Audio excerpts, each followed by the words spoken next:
des 5 blessures. Donc je peux pas vous présenter le premier livre, mais je vous le mettrai en barre d'infos. C'est le livre qui m'a ouvert les yeux le plus. Et je le conseille à tout le monde. Tout le monde, tout le monde. Même ma mère qui est pas trop dans le développement personnel, etc. Elle a dit que c'est vrai qu'il était vachement violent. Et elle a dit qu'elle voulait qu'on lui envoie celui-là par la poste.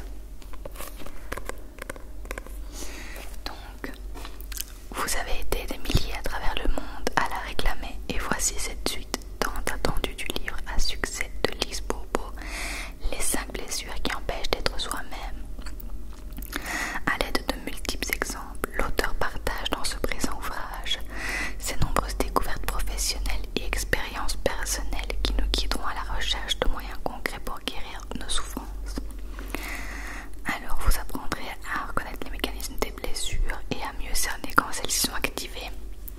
La prise de conscience des innombrables occasions où l'ego, donc onomasque, dirige vos pensées, vos paroles, vos actes, etc. En appliquant les conseils suggérés, vous verrez l'emprise de vos blessures diminuer et vous deviendrez peu à peu maître de votre vie. Cela vous permettra de manifester les besoins essentiels de votre âme et d'atteindre la paix intérieure. Alors, Bastien a commencé à le lire en premier car moi j'étais sur un autre livre que je vais vous présenter après. Il a dit qu'il était vraiment bien. Il n'a pas lu énormément. Pour le moment, il en est là.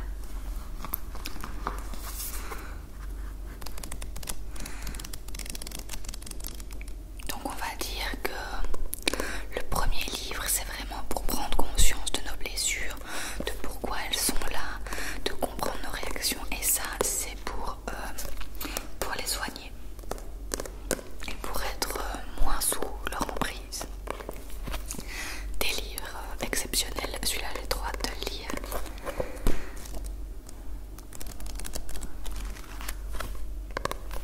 Je vous le montre bien.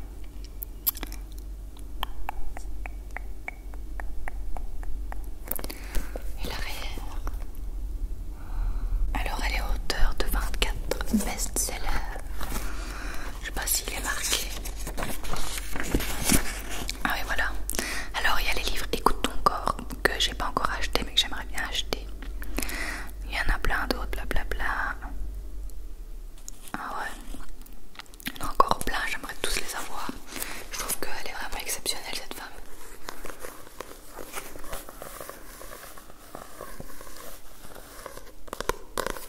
Donc du même auteur, moi j'ai lu celui-là pendant que Bastien lit celui-ci. J'ai lu Stop au contrôle. Stop au contrôle, c'est sur la relation avec la nourriture. Et si votre relation à la nourriture vous permettait de mieux vous connaître, je crois qu'il a coûté 9 € ou 7.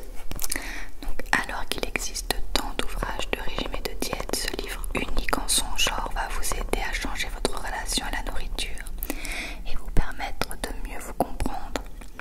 Vous réaliserez de quelle façon vous contrôlez votre alimentation et combien ce contrôle peut vous être néfaste. Vous apprendrez à reconnaître rapidement les blessures émotionnelles qui vous empêchent de bien vous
ce livre aux personnes plutôt réservées ou timides à qui il manque juste un peu d'affirmation de soi pour se sentir mieux et qui veulent améliorer leur bien-être personnel, aux personnes qui se retrouvent fréquemment dans des situations de conflit, aux personnes qui manquent d'affirmation de soi dans certaines situations et qui souffrent aussi. Par exemple, prendre la parole dans des groupes, demander un service, dire non à certaines demandes, formuler clairement une critique sans agressivité, résoudre calmement des conflits, répondre à une critique sans se sentir déstabilisé, etc. Aux personnes atteintes de troubles anxieux ou dépressifs invalidants, isolées affectivement et professionnellement, et à leur entourage auquel il peut être conseillé de lire aussi ce guide. Pour les uns, ce livre sera un outil d'information et de prise en charge de leur inconfort. Il permettra de progresser. Pour d'autres, il sera une instruction et un soutien en vue d'une prise en charge thérapeutique. Il a l'air trop bien. Ça fait un petit temps que je l'ai et j'ai jamais pris le temps de le lire, mais je l'ai ressorti parce que il m'intéresse quand même vachement. Ne fût-ce que moi quand j'étais dans des conversations téléphoniques avec des clients ou quand j'ai des rendez-vous et tout, je sens bien que je m'affirme moyen quoi, et ça fait pas toujours super pro non plus. Et puis moi je suis pas super à l'aise non plus, donc je me dis que ça peut bien m'aider. Voilà à quoi il ressemble. Des explications pour comprendre ce qui arrive, des conseils pratiques pour agir au quotidien.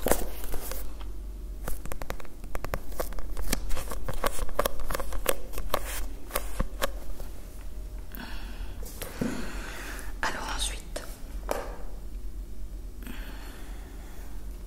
un livre que Bastien a lu, c'est Le pouvoir du moment présent, guide d'éveil spirituel. Je ne l'ai pas lu du tout, mais je sais que Bastien il lui a beaucoup plu. Il l'a lu hyper rapidement, alors que c'est pas écrit hyper grand non plus. Et du coup il m'a donné envie de l'essayer aussi pour plus tard.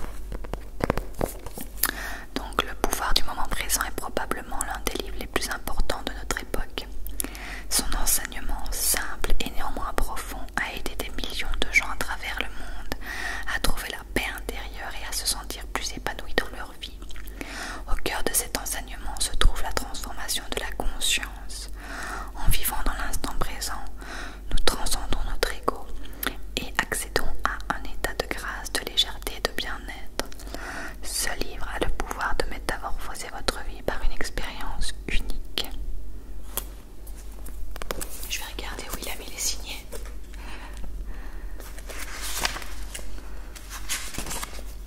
Alors il a souligné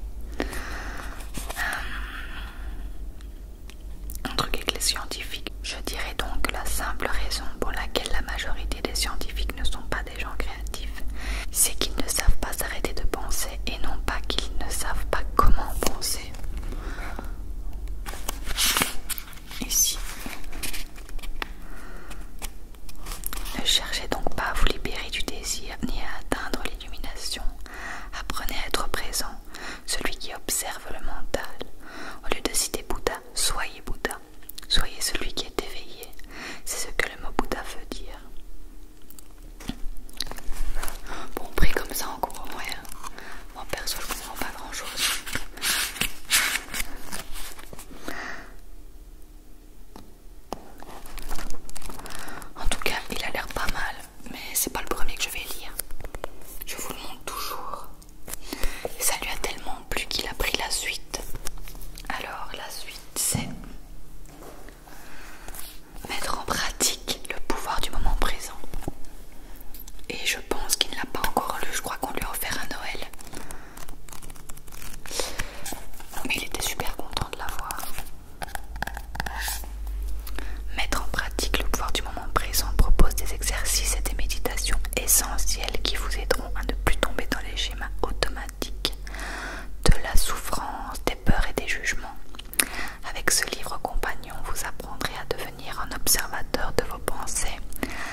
un sleeve, mais